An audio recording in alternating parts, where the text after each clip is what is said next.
Hi, hello, welcome back to my channel. So, ഇന്നത്തെ video എന്ന് വെച്ചിട്ടുണ്ടെങ്കിൽ what are the common mistakes that are coming during UPSC preparation ഇതിനെക്കുറിച്ചാണ് ഇന്നത്തെ video. അപ്പോൾ നമ്മളെപ്പോഴും പറയാറില്ലേ നമ്മുടെ മിസ്റ്റേക്സിൽ നിന്ന് നമ്മൾ പഠിക്കണമെന്നുള്ളത്. സോ ഇങ്ങനെ കുറച്ച് മിസ്റ്റേക്സ് ഉണ്ട് നമ്മുടെ UPSC പ്രിപ്പറേഷനിൽ ഒരിക്കലും ആവർത്തിക്കരുത് നിങ്ങളത്. കാരണം എന്താണെന്ന് വെച്ചാൽ നമ്മുടെ UPSC പ്രിപ്പറേഷൻ എന്ന് പറഞ്ഞാൽ അത് ഒരു 1 ഇയർ നമ്മുടെ ടൈം ഒത്തിരി എടുക്കുന്നൊരു പ്രിപ്പറേഷൻ ജേണിയാണിത്. സോ ഈ മിസ്റ്റേക്കൊക്കെ കാരണം നിങ്ങൾക്ക് ഒരിക്കലും നിങ്ങളുടെ UPSCയിൽ നിങ്ങൾ തോക്കാൻ പാടില്ല. സോ നമുക്ക് നമ്മുടെ മിസ്റ്റേക്സിൻ്റെ ലിസ്റ്റിലേക്ക് കിടക്കാം. ഒത്തിരി ഉണ്ട്, ചിലപ്പോൾ ഇത് 2 പാർട്ടായിട്ടായിരിക്കും വരുന്നത്. അപ്പോൾ നമുക്ക് ഫസ്റ്റ് മിസ്റ്റേക്കിലേക്ക് കടക്കാം. ഫസ്റ്റ് മിസ്റ്റേക്ക് എന്ന് വെച്ചിട്ടുണ്ടെങ്കിൽ ഇത് തെറ്റാണെന്ന് എല്ലാവർക്കും അറിയാം, ഇത് ആവർത്തിക്കാൻ പാടില്ലെന്നും എല്ലാ ടോപ്പേഴ്സും പറയുന്നുണ്ട്. ഈ മിസ്റ്റേക്ക് നിങ്ങൾ ചെയ്യരുതെന്ന് പറയുന്നുണ്ട്. പക്ഷേ എന്നാലും ഇപ്പോഴും കുറച്ച് പേര് ഇത് ചെയ്യത്തില്ല. ഇത് മിസ്റ്റേക്ക് ഇങ്ങനെ ആവർത്തിച്ചുകൊണ്ടിരിക്കും. പക്ഷേ ചിലപ്പോൾ ഇത് നിങ്ങളുടെ ടൈം തന്നെ നല്ലതായിട്ട് കൺസ്യൂം ചെയ്യും. കാരണം എന്താണെന്ന് വെച്ചിട്ടുണ്ടെങ്കിൽ ഫസ്റ്റ് മിസ്റ്റേക്ക് ഞാൻ പറയാം, not analysing UPSC syllabus and UPSC previous year question paper. ഇതാണ് ഫസ്റ്റ് മിസ്റ്റേക്ക് എന്ന് പറഞ്ഞിട്ടുണ്ടെങ്കിൽ. ഇതെല്ലാവർക്കും അറിയാം ഇത് മിസ്റ്റേക്കാണ്, ഇത് ചെയ്യാൻ പാടില്ല എന്നറിയാം. പക്ഷേ എങ്കിലും അത് അവർ വീണ്ടും വീണ്ടും ആവർത്തിച്ചുകൊണ്ടിരിക്കും. കാരണം അവർ ടൈം പോകുമെന്ന് വിചാരിച്ചിട്ട്. പക്ഷേ ഇപ്പം നിങ്ങൾ ഇച്ചിരി ടൈം കൊടുത്തിട്ടുണ്ടെങ്കിൽ അത് നിങ്ങൾക്ക് വളരെ ബെനിഫിഷ്യൽ ആയിരിക്കും. കാരണം എന്താണെന്ന് വെച്ചിട്ടുണ്ടെങ്കിൽ 1 ഇയർ നിങ്ങളുടെ പ്രിപ്പറേഷൻ ജേർണി മൊത്തം പോകുന്നതിനേക്കാളും നല്ലതാണ് 1 മാസം നിങ്ങൾ ചിലപ്പോൾ ഈ ഒരു ക്വസ്റ്റ്യൻ പേപ്പറും സിലബസൊക്കെ അനലൈസ് ചെയ്യാൻ പോകുന്നത്.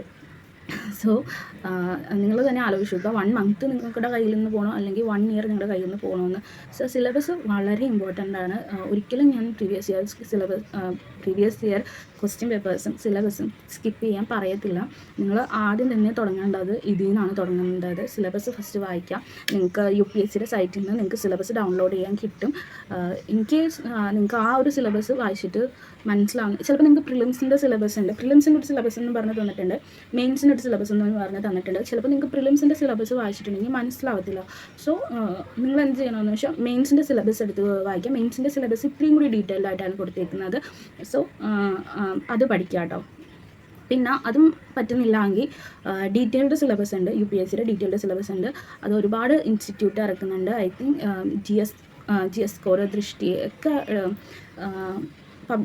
പബ്ലിഷ് ചെയ്യുന്നുണ്ട് ഡീറ്റെയിൽഡ് സിലബസ്. ഇപ്പോൾ എൻ്റെ കയ്യിലിരിക്കുന്നത് ദൃഷ്ടിയുടെ ഇരിക്കുന്നത് ഡീറ്റെയിൽഡ് സിലബസ്. ഞാൻ പിന്നെ ഒരു ഇൻസ്റ്റിറ്റ്യൂട്ടിൻ്റെ ഞാൻ പോസ്റ്റ് ചെയ്തിട്ടുണ്ടായിരുന്നു ടെലഗ്രാമിൻ്റെ. നിങ്ങൾക്ക് വേണമെങ്കിൽ ഇഷ്ടമുള്ള ഇൻസ്റ്റിറ്റ്യൂട്ടിൻ്റെ വേണമെങ്കിൽ നിങ്ങൾക്ക് ഡൗൺലോഡ് ചെയ്തെടുക്കാം കേട്ടോ. പ്രിൻറ്റ് ചെയ്തെടുത്ത് നിങ്ങളുടെ ടേബിളിൽ എപ്പോഴും വയ്ക്കുക. ആസ് ഒരു ബിഗിനറിനെ സംബന്ധിച്ചിടത്തോളം അവരുടെ ടേബിളിൽ എപ്പോഴും വേണ്ട ഒരു സാധനമാണ് സിലബസ് എന്നുള്ളൊരു കാര്യം. കാരണം സിലബസായിട്ട് ഫെമിലറൈസ് ചെയ്താൽ മാത്രമേ നമുക്ക് UPSC ക്രാക്ക് ചെയ്യാൻ പറ്റുള്ളൂ. UPSCയിൽ എന്തൊക്കെ പഠിക്കണമെന്ന് നമുക്ക് മനസ്സിലാവുള്ളൂ.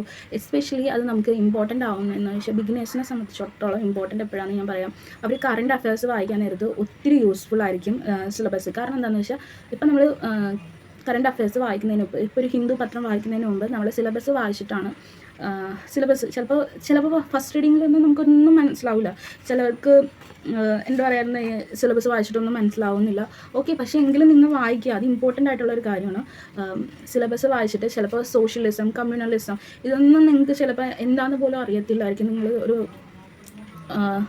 നിങ്ങൾ ചിലപ്പോൾ പഠിച്ചിട്ടുണ്ടാവില്ല ചിലപ്പോൾ ഇതിനെക്കുറിച്ചിട്ട്. പക്ഷേ ഇങ്ങനൊരു കാര്യം നമുക്ക് സിലബസിലുണ്ടെന്ന് നമുക്ക് മനസ്സിലാവും. സോ ഇതിനെക്കുറിച്ച് പഠിക്കണമെന്ന് മനസ്സിലാവും. സോ എന്താണെന്ന് വെച്ചിട്ടുണ്ടെങ്കിൽ നമ്മൾ എന്ത് ചെയ്യും, ഈ ഒരു ടോപ്പിക്കിനെ കുറിച്ചിട്ട് ഗൂഗിൾ ചെയ്യും, അല്ലെങ്കിൽ അതിൻ്റെ ലെക്ചർ വീഡിയോസ് ചിലപ്പോൾ യൂട്യൂബിൽ അവൈലബിൾ ആയിട്ടുള്ളതൊക്കെ കാണും. സോ ഇങ്ങനെയാണ് നമ്മൾ ഓരോ കാര്യം പഠിക്കുന്നത്. ഇപ്പോൾ എന്നെ സംബന്ധിച്ചിടത്തോളം CSAT ഇതിൽ സിലബോസിസം എന്ന് പറഞ്ഞൊരു സാധനമുണ്ട്. എനിക്ക് സത്യം പറഞ്ഞിട്ടുണ്ടെങ്കിൽ എനിക്കറിയില്ല എന്താ സിലബോസിസം എന്ന് വെച്ചിട്ടുണ്ടെങ്കിൽ എനിക്കറിയില്ല. പക്ഷേ എനിക്കറിയാം CSAT ഒരു പോർഷനിൽ സിലബോസിസം എന്ന് പറഞ്ഞൊരു ടോപ്പിക് ഉണ്ടെന്ന് എനിക്കറിയാം. സോ ഞാൻ എന്ത് ചെയ്താൽ സിലബോസിസം എന്ന് പറഞ്ഞ് യൂട്യൂബിൽ അടിച്ചു നോക്കി. സോ എന്താണ് അതെന്ന് മനസ്സിലാക്കി.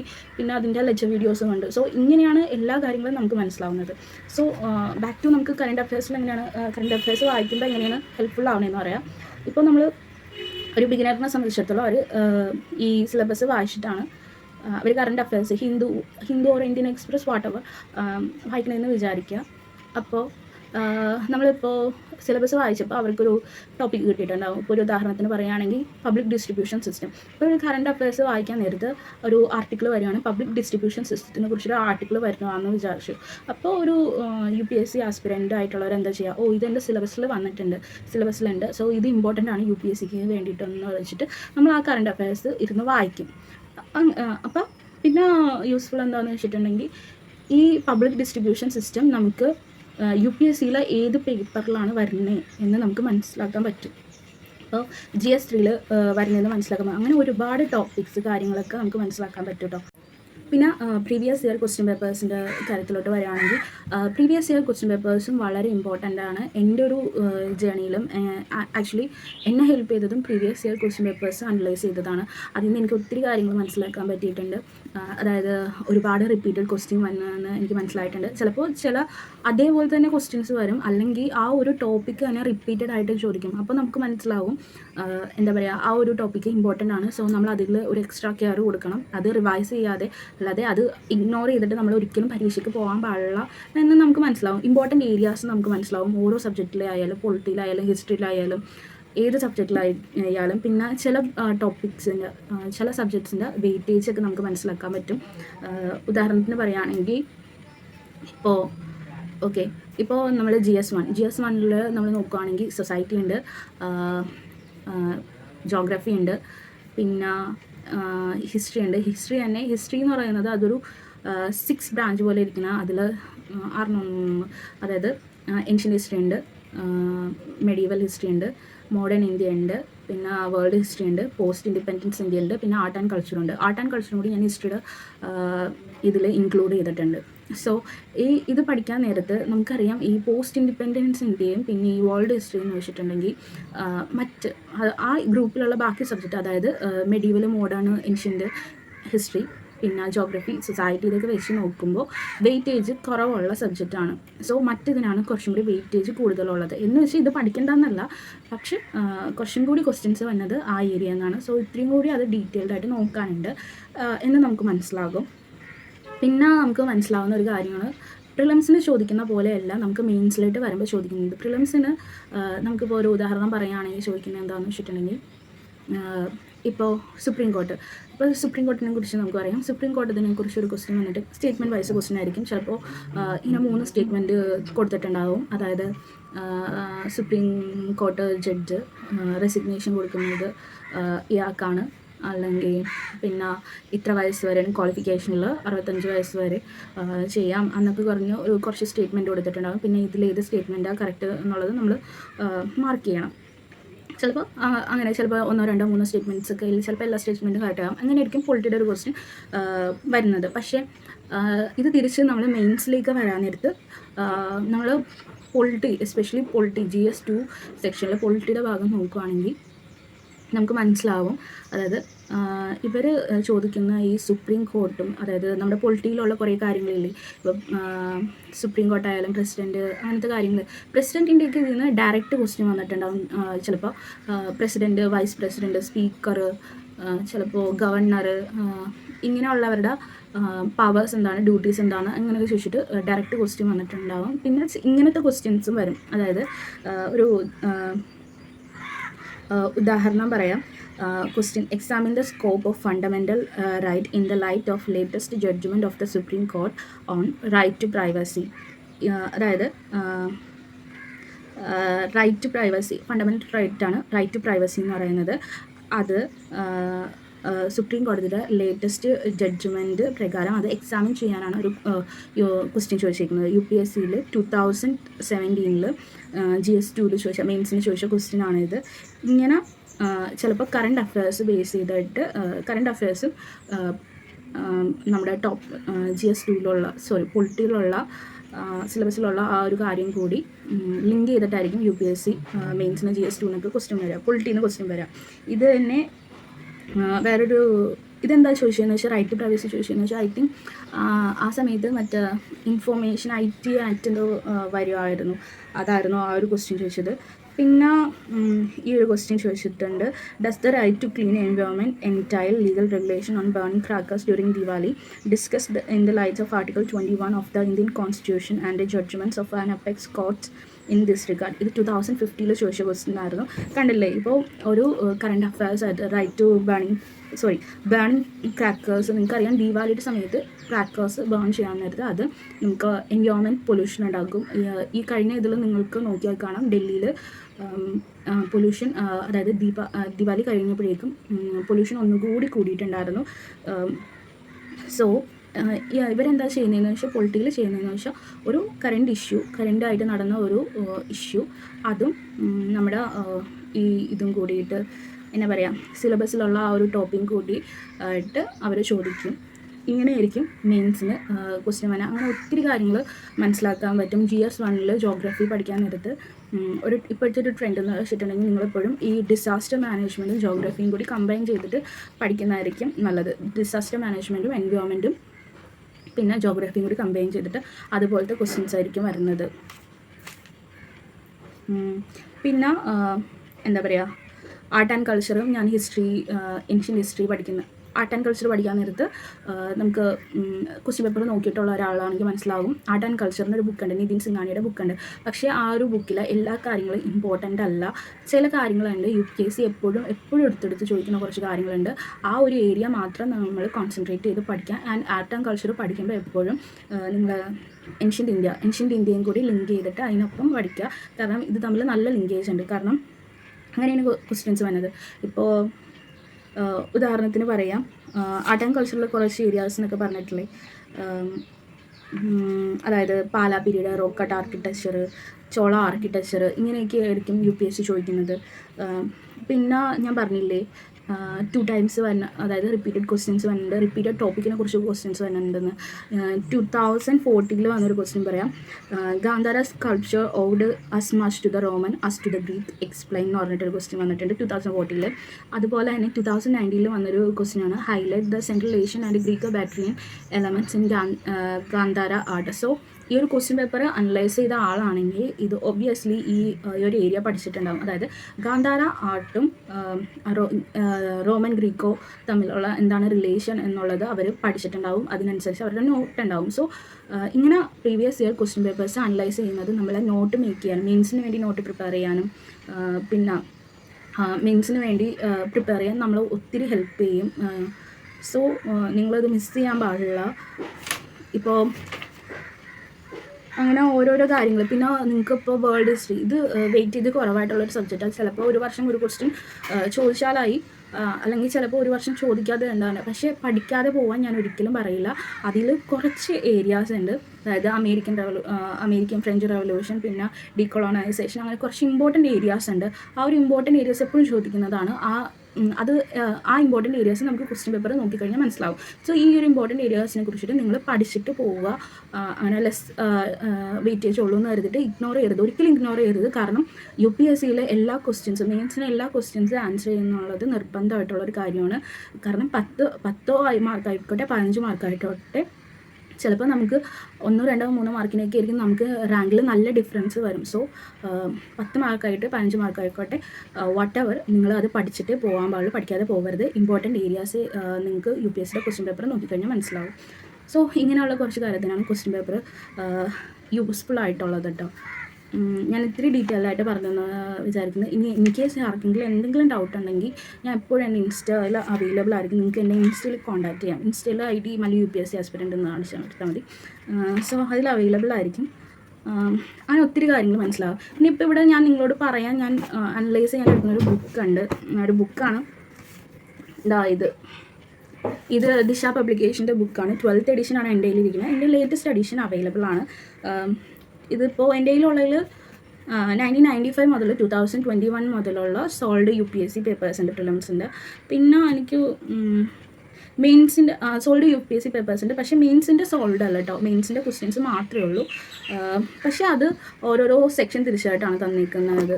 അതായത് ജോഗ്രഫി, മിത്ര, ആർട്ട് ആൻഡ് കൾച്ചർ, അങ്ങനെയൊക്കെ പറഞ്ഞ് ടോപ്പിക് വൈസ് തിരിച്ച് അവർ തന്നിട്ടുണ്ട്. അത് നിങ്ങൾക്ക് ഒത്തിരി യൂസ്ഫുൾ ആയിരിക്കും. ലേറ്റസ്റ്റ് എഡിഷൻ ഉണ്ട്, വാങ്ങിച്ചു കഴിഞ്ഞാൽ യൂസ്ഫുൾ ആയിരിക്കും. ആൻഡ് ഇതൊരു പെയ്ഡ് പ്രൊമോഷൻ ഒന്നുമല്ല കേട്ടോ, എനിക്ക് യൂസ്ഫുൾ ആയിട്ട് തോന്നി ബുക്ക്, അത് കാരണം ഞാൻ നിങ്ങൾക്ക് റെഫർ ചെയ്തതാണ്. സെക്കൻഡ് മിസ്റ്റേക്കിലേക്ക് കിടക്കും. സെക്കൻഡ് മിസ്റ്റേക്ക് എന്ന് വെച്ചിട്ടുണ്ടെങ്കിൽ നെഗ്ലക്റ്റിംഗ് NCERT. ഇതും നമുക്ക് എല്ലാവർക്കും അറിയാം. പക്ഷേ എന്നാലും നമ്മൾ സമയം പോകുമെന്നൊക്കെ പറഞ്ഞിട്ട് NCERT വായിക്കത്തില്ല. NCERT വായിക്കാതെ നമ്മൾ ഡയറക്റ്റ് സ്റ്റാൻഡേർഡ് ബുക്സിലേക്ക് കിടക്കും. അത് ഏറ്റവും വലിയൊരു മിസ്റ്റേക്കാണ്. കാരണം എന്താണെന്ന് വെച്ചാൽ അത് ചെയ്ത ഒരാളാണ് ഞാൻ. അപ്പോൾ എനിക്കറിയാം അതുകൊണ്ട് പറ്റുന്ന കാര്യം എന്താണെന്ന് വെച്ചിട്ടുണ്ടെങ്കിൽ നമുക്ക് സ്റ്റാൻഡേർഡ് ബുക്സ് വായിക്കാനും അത് മനസ്സിലാക്കി എടുക്കാനും കുറച്ച് ബുദ്ധിമുട്ടായിരിക്കും, കുറച്ച് ടൈം കൺസ്യൂമിങ് ആയിരിക്കും, നല്ല ടൈം കൺസ്യൂമിങ് ആയിരിക്കും. പക്ഷേ നമ്മൾ NCERT വായിച്ചിട്ട് സ്റ്റാൻഡേർഡ് ബുക്സിലേക്ക് കടക്കുകയാണെങ്കിൽ നമുക്ക് കുറച്ചും കൂടി മനസ്സിലാക്കാൻ എളുപ്പമായിരിക്കും. ആൻഡ് NCERT എന്ന് വെച്ചിട്ടുണ്ടെങ്കിൽ നിങ്ങൾക്കൊരു ബേസാണ്. നിങ്ങൾക്ക് എന്ത് കാര്യത്തിനെ കുറിച്ചിട്ടും UPSC എന്ത് കാര്യത്തിനെ കുറിച്ചിട്ടും അത് നിങ്ങൾക്കൊരു ബേസ് തരും, ഏതൊരു ടോപ്പിക്കിനെ കുറിച്ചിട്ടും. ആൻഡ് NCERT ബിൽഡ് ചെയ്തേക്കുന്നത് നിങ്ങൾക്കറിയാമല്ലോ, ഒരു 6th ക്ലാസ് പഠിക്കുന്ന ഒരു കുട്ടിക്ക് മനസ്സിലാവുന്ന രീതിയിലാണ് അത് ബിൽഡ് ചെയ്തിരിക്കുന്നത്. സോ നിങ്ങൾക്ക് അത് എളുപ്പം മനസ്സിലാകും, അത്രയ്ക്ക് ബുദ്ധിമുട്ടൊന്നും ഉണ്ടാവില്ല. ഈ പിക്ചേഴ്സും കാർട്ടൂൺസൊക്കെ കൊടുത്തിട്ടായിരിക്കും ഓരോ കാര്യങ്ങൾ അവർ പറഞ്ഞിരിക്കുന്നത്. സോ അത്രയ്ക്ക് ബുദ്ധിമുട്ടുണ്ടാവില്ല മനസ്സിലാക്കാൻ വേണ്ടിയിട്ട്. സോ 6th മുതലുള്ളത് വായിച്ച് വരിക. ആൻഡ് ഇമ്പോർട്ടൻറ്റ് NCERTക്ക് കൂടുതൽ ഇമ്പോർട്ടൻസ് കൊടുക്കുക, മനസ്സിലായില്ലേ? അത് കഴിഞ്ഞിട്ട് അതിൻ്റെ എക്സസൈസ് ഉണ്ടാവും, അതിൻ്റെ എക്സസൈസ് ചെയ്യുക, ഒരിക്കലും സ്കിപ്പ് ചെയ്യാൻ പാടില്ല. NCERTയുടെ ബാക്കിലുള്ള എക്സസൈസ് ഭയങ്കര ഇമ്പോർട്ടൻ്റ് ആണ്. ചിലപ്പോൾ അതിൽ നിന്ന് തന്നെ UPSC ചിലപ്പോൾ മെയിൻസിന് ചോദിക്കും, പ്രിലിംസിന് ചിലപ്പോൾ എടുത്ത് ചോദിക്കാറുണ്ട്. ഇപ്പോൾ ഈ വർഷത്തെ ഈ വർഷത്തെ പ്രിലിംസിന് തന്നെ എന്താ പറയുക, സൊസൈറ്റിയിൽ നിന്ന് ക്വസ്റ്റ്യൻ വന്നിട്ടുണ്ടായിരുന്നു. NCERT ഡയറക്റ്റ്, അതായത് 11th NCERT സൊസൈറ്റിയിൽ 11th NCERT തന്നെ ഡയറക്റ്റ് ആ സെൻറ്റൻസ് തന്നെ അവർ ചോദിച്ചിട്ടുണ്ടായിരുന്നു. ആ ഓപ്ഷനിൽ കറക്റ്റ് സെൻറ്റൻസ് തന്നെ അവർ കൊടുത്തിട്ടുണ്ടായിരുന്നു ആ ഓപ്ഷനിൽ. പിന്നെ ജോഗ്രഫിയിൽ നിന്ന് ചോദിച്ചിട്ടുണ്ടായിരുന്നു, പിന്നെ എക്കണോമിയിൽ നിന്ന് ചോദിച്ചിട്ടുണ്ടായിരുന്നു, സെക്ടേഴ്സിനൊക്കെ കുറിച്ചിട്ടുള്ളത്. സോ എക്കണോമിയിൽ നിന്ന് തന്നെ 2 എണ്ണമൊക്കെ ചോദിച്ചിട്ടുണ്ടായിരുന്നു തോന്നുന്നു. മറ്റേ ഇങ്ങനെ കോളം വരച്ചിട്ടുള്ള അത് NCERT വായിച്ചവർക്ക് അത് ഈസി ആയിട്ട് അതിന് ആൻസർ കൊടുക്കാൻ പറ്റും. സോ അതുകൊണ്ട് തന്നെ പറയണേ, NCERT വായിക്കുന്നത് ഭയങ്കര ഇമ്പോർട്ടൻ്റ് ആണ്, നിങ്ങൾ ഒരിക്കലും നെഗ്ലക്റ്റ് ചെയ്യാൻ പാടില്ല. സോ NCERT വായിക്കാതിരിക്കുന്നതാണ് രണ്ടാമത്തെ മിസ്റ്റേക്ക്. നമുക്ക് മൂന്നാമത്തെ മിസ്റ്റേക്കിലേക്ക് കിടക്കാം. മൂന്നാമത്തെ മിസ്റ്റേക്കും NCERT തന്നെയാണ്. അതായത് നിങ്ങൾ NCERTക്ക് ടു മച്ച് ടൈം കൊടുക്കുന്നത് ഒരു മിസ്റ്റേക്ക് തന്നെയാണ്. കാരണം NCERT എന്ന് വെച്ചിട്ടുണ്ടെങ്കിൽ ബേസാണ്. നിങ്ങൾക്ക് ബേസ് കിട്ടാൻ വേണ്ടിയിട്ടാണ് NCERT വായിക്കുന്നത്. അത് കഴിഞ്ഞിട്ട് നമുക്ക് സ്റ്റാൻഡേർഡ് ബുക്സിലേക്ക് കടക്കേണ്ടതുണ്ട്. സോ ഒരു 2 months NCERTക്ക് വേണ്ടി കൊടുത്താൽ മതി. അത് കഴിഞ്ഞിട്ട് നിങ്ങൾ സ്റ്റാൻഡേർഡ് ബുക്സിലേക്ക് കടക്കണം കേട്ടോ. സോ അധികം ടൈം കൊടുത്തു കഴിഞ്ഞിട്ടുണ്ടെങ്കിൽ നമുക്ക് സ്റ്റാൻഡേർഡ് ബുക്സ്, പിന്നെ ഓപ്ഷണൽ ഉണ്ട്, പിന്നെ CSAT ഉണ്ട്, ഇതൊക്കെ കംപ്ലീറ്റ് ചെയ്യാൻ ടൈം ഉണ്ടാവത്തില്ല. ആൻഡ് 4th മിസ്റ്റേക്കിലേക്ക് കടക്കാം. 4th മിസ്റ്റേക്ക് എന്ന് പറയുന്നത് not having proper time table and not having proper time management ആണ്. നമ്മളൊരു ഇപ്പോൾ എല്ലാവരും കണ്ടിട്ടില്ലേ, അതായത് നിങ്ങളിപ്പോൾ സ്റ്റഡി വ്ളോഗേഴ്സിൻ്റെയൊക്കെ കാണാൻ നേരത്ത് അവരുടെ ഇതിൽ കണ്ടിട്ടുണ്ടാവും, അവർ to do list daily prepare ചെയ്യുന്നത്. അവരെന്തിനാണ് ടു ഡു ലിസ്റ്റ് പ്രിപ്പയർ ചെയ്തതെന്ന് വെച്ചിട്ടുണ്ടെങ്കിൽ നമുക്ക് ഡെയിലി ഒരു ടാർഗറ്റ് വെച്ച് കഴിഞ്ഞിട്ടുണ്ടെങ്കിൽ നമ്മൾ അക്കൗണ്ടബിൾ ആയിട്ടിരിക്കും, അത് കംപ്ലീറ്റ് ചെയ്യാൻ നോക്കും.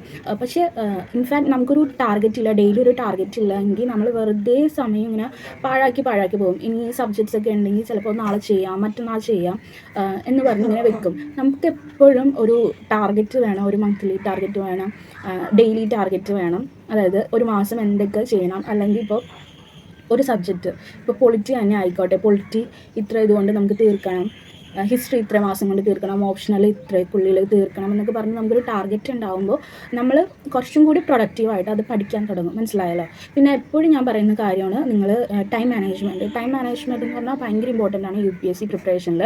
അത് പലതരത്തിലും ഇമ്പോർട്ടൻ്റ് ആണ്. കാരണം ടൈം എന്ന് പറഞ്ഞത് എന്താ പറയുക, നമുക്ക് പോയി കഴിഞ്ഞാൽ തിരിച്ച് കിട്ടത്തില്ല, പോയത് തന്നെയാണ്, തിരിച്ച് കിട്ടൂല അത്. സോ നിങ്ങളെപ്പോഴും പഠിക്കാൻ നേരത്ത് ഒരു ടൈമറൊക്കെ വെച്ച് പഠിക്കുക. പിന്നെ ടൈമർ വെച്ച് പഠിക്കുന്നത് ഭയങ്കര ഇമ്പോർട്ടൻ്റ് ആണ് കേട്ടോ. ഇപ്പോൾ ഞാൻ ഫോണിലാണ് യൂസ് ചെയ്തിരിക്കുന്ന ടൈമർ, പക്ഷേ എനിക്കത് പറ്റുന്നില്ല ഫോണിൽ യൂസ് ചെയ്യുന്നത്. ഞാനിപ്പോൾ ഒരു ടൈമർ വാങ്ങിച്ചിട്ടുണ്ട്, അപ്പോൾ അത് വെച്ചിട്ടായിരിക്കും ഞാനിനി പഠിക്കാൻ പോകുന്നത്. പിന്നെ എന്നാന്ന് വെച്ചാൽ ടൈം മാനേജ്മെൻറ്റ്, ഇത് ഏറ്റവും കൂടുതൽ ചിലപ്പോൾ നിങ്ങൾക്ക് പ്രശ്നം വന്നത് UPSC ആൻസർ റൈറ്റിങ്ങിൻ്റെ ടൈമിലായിരിക്കും. കാരണം UPSC ആൻസർ റൈറ്റിങ്ങിൽ നമ്മൾ മെയിൻസിന് കയറാൻ നേരത്ത് നമുക്കറിയാം അത്രയും മണിക്കൂറുള്ളൂ, 3 മണിക്കൂറുള്ളൂ. 3 മണിക്കൂറിൽ 20 ക്വസ്റ്റ്യൻസ് ഉണ്ടാകും. 20 ക്വസ്റ്റ്യൻസ് നമ്മൾ ചെയ്യണം. സോ അത് വായിച്ച് അനലൈസ് ഒക്കെ ചെയ്യാൻ വേണ്ടി നമുക്ക് ഓരോ ക്വസ്റ്റ്യനും നിസ്സാര ടൈമേ കിട്ടത്തുള്ളൂ. സോ ആ ടൈമിനുള്ളിൽ തന്നെ നമ്മൾ ആ ആൻസറൊക്കെ എഴുതാൻ പഠിക്കണം. അതിപ്പോഴേ പഠിച്ചാൽ മാത്രമാണ് അവിടെ പോയിട്ട് അത് ചെയ്യാൻ പറ്റുള്ളൂ. സോ പ്രോപ്പർ ടൈം ടേബിൾ വേണം നിങ്ങൾക്ക്. ടൈം മാനേജ്മെൻറ്റ് ചെയ്യണം. ഓരോ സബ്ജക്റ്റിനും കൊടുക്കേണ്ട ടൈമൊക്കെ നിങ്ങൾ മാനേജ് ചെയ്ത് തന്നെ ഇരിക്കണം. അല്ലെങ്കിൽ നിങ്ങളുടെ പ്രിപ്പറേഷൻ എന്താ പറയുക, നിങ്ങളുടെ ടൈം വെറുതെ പോയിക്കൊണ്ടിരിക്കും. അത്രയ്ക്ക് പ്രൊഡക്റ്റീവ് ആവാനും നിങ്ങൾക്ക് ഈ പ്രിപ്പറേഷനിൽ പറ്റത്തില്ല. സോ ടൈം മാനേജ്മെൻറ്റ് ഭയങ്കര ഇമ്പോർട്ടൻ്റ് ആണ്. ഇത് മിസ്റ്റേക്കാണ് paying unnecessary time on newspaper reading. നമുക്ക് ഒരു ബിഗിനർ ആകുമ്പോൾ ബിഗിനിങ് സ്റ്റേജിൽ നമുക്ക് ന്യൂസ് പേപ്പറിന് ചിലപ്പോൾ ഒരു 4-5 hours കൊടുക്കുന്ന വരും. അത് നോർമലായിട്ടുള്ള കാര്യമാണ്. കാരണം ചിലപ്പോൾ ഫസ്റ്റ് ആദ്യമായിട്ട് ന്യൂസ് പേപ്പർ ഇതിന് വേണ്ടി വായിക്കുന്നവർക്ക് ഇച്ചിരി ബുദ്ധിമുട്ടായിരിക്കും ഫസ്റ്റ് സ്റ്റേജിൽ. സോ അവർ ഇത്രയും ഹവേഴ്സ് ന്യൂസ് പേപ്പറിന് എടുക്കും. അത് നോർമലായിട്ടുള്ള കാര്യമാണ്. പക്ഷേ നമ്മുടെ ത്രൂ ഔട്ട് പ്രിപ്പറേഷൻ ജേണിയിൽ ഇപ്പോൾ ത്രൂ ഔട്ട് ജേണിയിൽ ഈ 4 to 5 hours തന്നെ ന്യൂസ് പേപ്പറിന് കൊടുക്കുന്നത് അതൊരു വേസ്റ്റ് ഓഫ് ടൈമാണ്. കാരണം ബാക്കി സബ്ജക്ട്സ് ബാക്കി കാര്യങ്ങളും കൂടി നമുക്ക് പഠിക്കാനുണ്ട്. നമ്മൾ ഒത്തിരി കാര്യങ്ങൾ നമുക്ക് ചെയ്യാനുണ്ട്. സോ അപ്പോൾ ന്യൂസ് പേപ്പറിന് മാത്രമായിട്ട് ഒരു ദിവസം നമ്മുടെ 5-4 മണിക്കൂറൊക്കെ കൊടുക്കുന്നത് അത് വേസ്റ്റ് ആയിട്ടുള്ളൊരു കാര്യമാണ്. സോ ബിഗിനിങ് സ്റ്റേജ് കഴിഞ്ഞ് കഴിഞ്ഞിട്ടുണ്ടെങ്കിൽ നിങ്ങൾ ഗ്രാജുവലി ന്യൂസ് പേപ്പർ റീഡിങ്ങിൻ്റെ ടൈം കുറയ്ക്കാൻ നോക്കുക. ഒരു 1.5 hours ന്യൂസ് പേപ്പർ വായിച്ച് കംപ്ലീറ്റ് ചെയ്യുക. ഓക്കെ. പിന്നെ റിസോഴ്സസ് കുറയ്ക്കുക. ഇപ്പോൾ ന്യൂസ് പേപ്പർ വായിക്കുന്നുണ്ടെങ്കിൽ ന്യൂസ് പേപ്പർ പ്ലസ് ഒരു മന്ത്ലി മാഗസീനും മതി കറണ്ട് അഫയേഴ്സിന് വേണ്ടിയിട്ട്. അധിക റിസോഴ്സസിൻ്റെ പുറകെ പോവണ്ട. അതും ഭയങ്കര എന്താ പറയുക, നമുക്ക് റിവൈസ് ചെയ്യാനൊക്കെ ബുദ്ധിമുട്ടായിരിക്കും. ഈ ന്യൂസ് പേപ്പറിൻ്റെ നോട്ട്സ് ഉണ്ടാക്കിയാൽ മാത്രം പോരല്ലോ, അത് റിവൈസ് ചെയ്താൽ മാത്രമേ നമുക്ക് എന്തെങ്കിലും യൂസ്ഫുള്ളായിട്ട് ഉണ്ടാവുള്ളൂ. സോ ന്യൂസ് പേപ്പറിൻ്റെ കറണ്ട് അഫയേഴ്സ് റിസോഴ്സസും കുറച്ച് എന്താ പറയുക, കുറച്ച് ചെറുതാക്കി വെക്കുക.